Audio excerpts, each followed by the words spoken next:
Asked question in previous year question papers. गणित कक्षा 10 set 1 2025 code 822 BV। प्रश्न 1, एक परिमित संख्या और एक अपरिमित संख्या का योग होगा।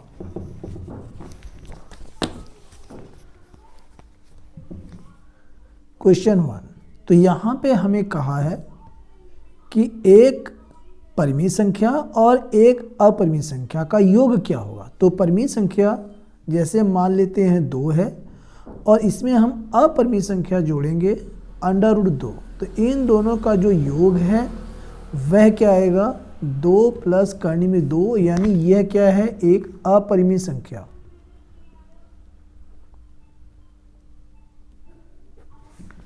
अपरिमित संख्या। तो ऑप्शन चेक करते हैं। तो ऑप्शन डी अपरिमित संख्या, यही इसका सही उत्तर है।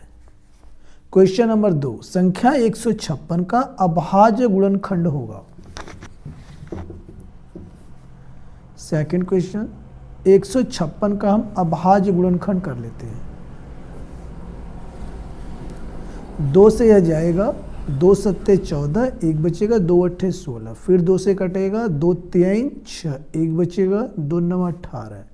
अब यह 2 से नहीं जाएगा, 3 से कटेगा, 3 × 1 = 3, 3 × 3 = 9। अब यह 13 से कटेगा, 13 × 1 = 13। तो यहाँ पे हम कह सकते हैं कि 156 के अभाज्य गुणनखंड 2 × 2 × 3 × 13, इसे हम लिख सकते हैं 2 की पावर 2 × 3 × 13। यही इसका आंसर है। ऑप्शन चेक करते हैं। तो ऑप्शन में हमारा ये बी ऑप्शन 2 की पावर 2 × 3 × 13, यही ऑप्शन सही है। क्वेश्चन नंबर 3, यदि 3x + 5y / 3x - 5y = 7/3 हो तो x संबंधी y का मान क्या होगा। तो इसे हमें हल करना होगा। 3 की तिरछी गुना यहाँ कर देंगे, 7 की तिरछी गुना यहाँ कर देंगे। कैसे करेंगे, 3 ब्रैकेट में 3x + 5y बराबर, इसकी गुणा यहाँ कर देंगे, 7 ब्रैकेट में 3x - 5y। अब इसके आगे 3 के गुणा करेंगे, 3 × 3 = 9x प्लस में 3 × 5 = 15y बराबर। अब यहाँ 7 की गुणा इसमें करेंगे, 7 × 3 = 21x माइनस 7 × 5 = 35y। तो यहाँ पे हमें क्या करना है कि x का जो यहाँ पे ये पद है, इसका पक्षांतर इधर करेंगे, y वाले का उधर कर देंगे। तो 9x माइनस 21x, इधर पक्षांतर होगा तो माइनस हो जाएगा बराबर, माइनस 35y पहले से है और 15 का पक्षांतर करेंगे तो ये भी माइनस का 15y हो जाएगा। अब इसके आगे 21 में से जब हम 9 को घटा देंगे, 21 में से हमें क्या करना है, 9 को घटाना है। घटा लेते हैं, 21 - 9, ठीक है। 11 में से 9 गया 2, यहाँ से आ गया 1, कितना आ गया 12। तो यहाँ हम लिख सकते हैं 12, चूँकि माइनस का बचेगा, 12x बराबर। अब यहाँ से हमें देखना है, माइनस का 35 माइनस का 15, ये जुड़ जाएगा, माइनस का 5 × 5 = 10, 0, 3 × 1 = 4, 1 = 5, ये आ गया 50y। इसके आगे -12 को इसके बटे में ले आएंगे तिर्य गुणा में, और y को x के बटे में कर देंगे। तो ये हो जाएगा x बटे y बराबर -50 बटे -12। माइनस से माइनस कट जाएगा, 2 से दोनों कटेगा, 2 × 6 = 12, 50 को काटेंगे तो आ जाएगा 25। तो यहाँ पे हम कह सकते हैं x संबंधी y, ये हमारा हो जाएगा 25 संबंधी 6, ये हमारा उत्तर है। ऑप्शन चेक करते हैं। तो ऑप्शन ए इसका 25 संबंधी 6 इसका सही उत्तर है। क्वेश्चन नंबर 4, समीकरण 3x² - 2x + 1/3 = 0 का विविक्तकर होगा। तो विविक्तकर निकालने के लिए फार्मूला होता है d = b² - 4ac। तो b की वैल्यू यहाँ से लेंगे, -2 का स्क्वायरिंग -4, a के स्थान पर 3 है और सी के स्थान पर 1/3, 3 से ये 3 कट जाएगा, तो यहाँ पे हम कह सकते हैं इसका स्क्वायरिंग करेंगे, 2 दूना 4 माइनस 4 एकम 4, यहाँ आ गया 0। तो यही इसका आंसर है। ऑप्शन चेक करते हैं, तो ऑप्शन ए इसका सही उत्तर है।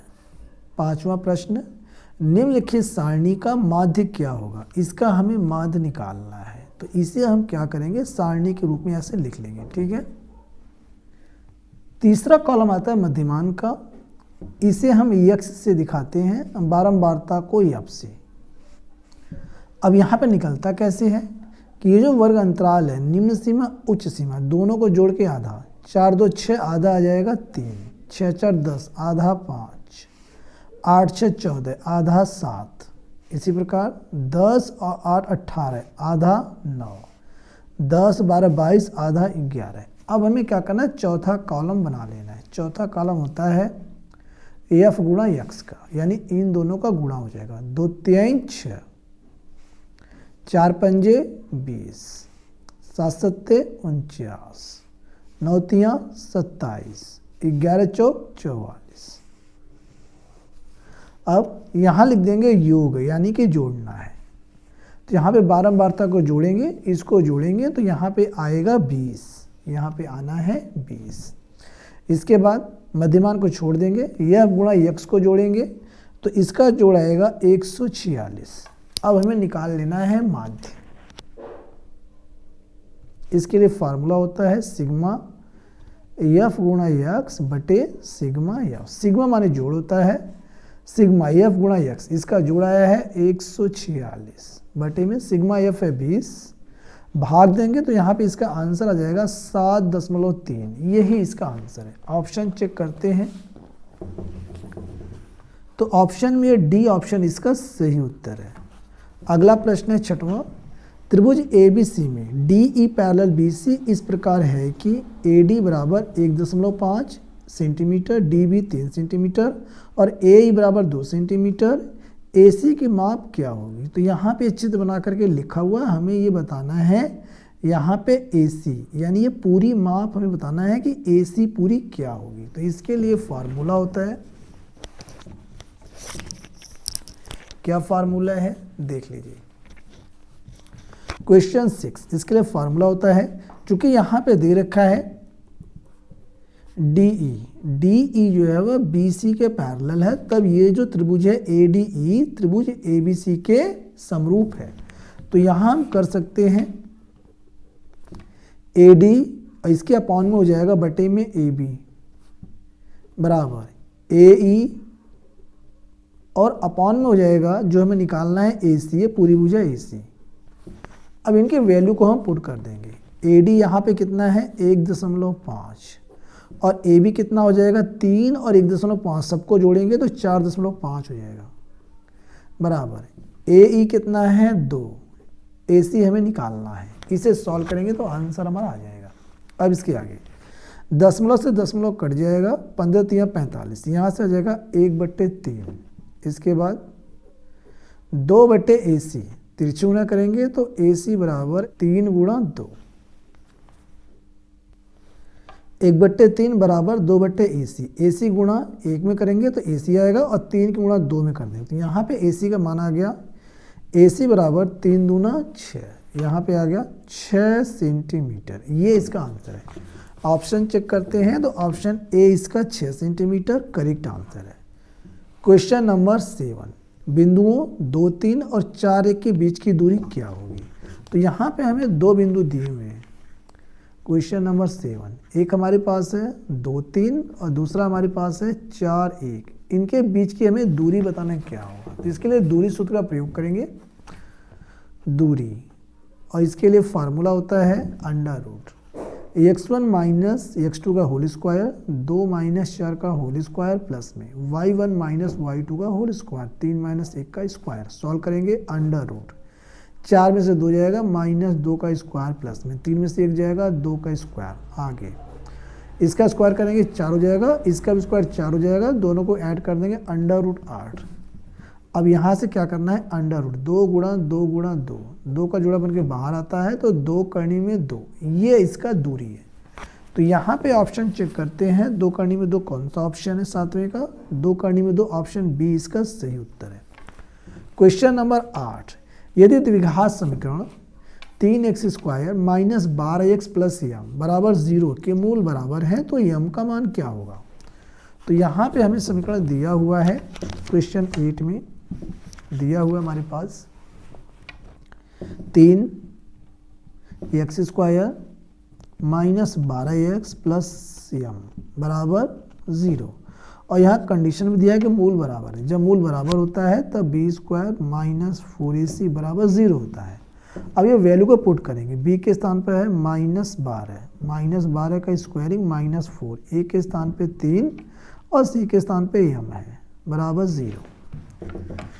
12 का स्क्वायरिंग करेंगे -12 का तो 144 आएगा, -4 3 12m बराबर 0। 144 का पक्षांतर करेंगे -12m बराबर -144, यानी कि यम आ गया -144 बटे में -12, माइनस माइनस कट जाएगा, 12 से भाग देंगे, यम का मान आ गया 12। ये इसका आंसर है। तो यहाँ पे ऑप्शन चेक करते हैं तो ऑप्शन सी 12 इसका सही उत्तर है। अगला प्रश्न है 9वां, 15 और 25 का एचसीएफ 5 है तो उनका एलसीएम क्या होगा। इसके लिए फार्मूला होता है, क्या फार्मूला होता है देख लीजिए। इसके लिए फार्मूला होता है एलसीएम, क्वेश्चन नंबर 9, एलसीएम गुणा एचसीएफ इज इक्वल टू एक संख्या गुणा दूसरी संख्या। तो यहाँ हो जाएगा 15 गुणा 25 और यहाँ एचसीएफ का मान दे रखा 5, यहाँ पुट करेंगे, एलसीएम हमारा आ जाएगा। एलसीएम गुणा 5 बराबर 15 गुणा 25। अब इसके आगे एलसीएम बराबर 15 गुणा 25 और ये बटे में 5 हो जाएगा, 5 से काटेंगे, 5 3 15। अब 25 में 3 की गुणा कर देंगे तो ये हो जाएगा 25 3 75। तो एलसीएम यहाँ पे आ गया 75, ये इसका आंसर है। ऑप्शन चेक करते हैं तो ऑप्शन बी इसका सही है। क्वेश्चन नंबर 10, क्वेश्चन 10 में है कि एपी 3 1 -1 -3 के लिए सार्व अंतर क्या होगा। तो सार्व अंतर के लिए फार्मूला होता है सार्व अंतर, यानी कि कॉमन डिफरेंस। से डी से हम दिखाते हैं। इसके लिए फार्मूला होता है कि a2 माइनस a1, यानी कि दूसरा पद माइनस पहला पद। तो a2 माइनस यहाँ पे हमारे पास आ गया a1, ये हमारे पास a है, ठीक है, और dm निकालना है, यानी कि कॉमन डिफरेंस। तो इसके लिए a2 कितना है हमारे पास है 1 है और यहाँ पे a1 कितना है 3 है। तो 1 - 3 आ जाएगा -2, ये इसका सार्व अंतर है। तो ऑप्शन चेक करते हैं तो ऑप्शन हमारा ए, यानी पहला ऑप्शन माने दो, यही इसका सही उत्तर है। बाकी क्वेश्चंस के लिए पार्ट 2 देखें। Thanks for watching.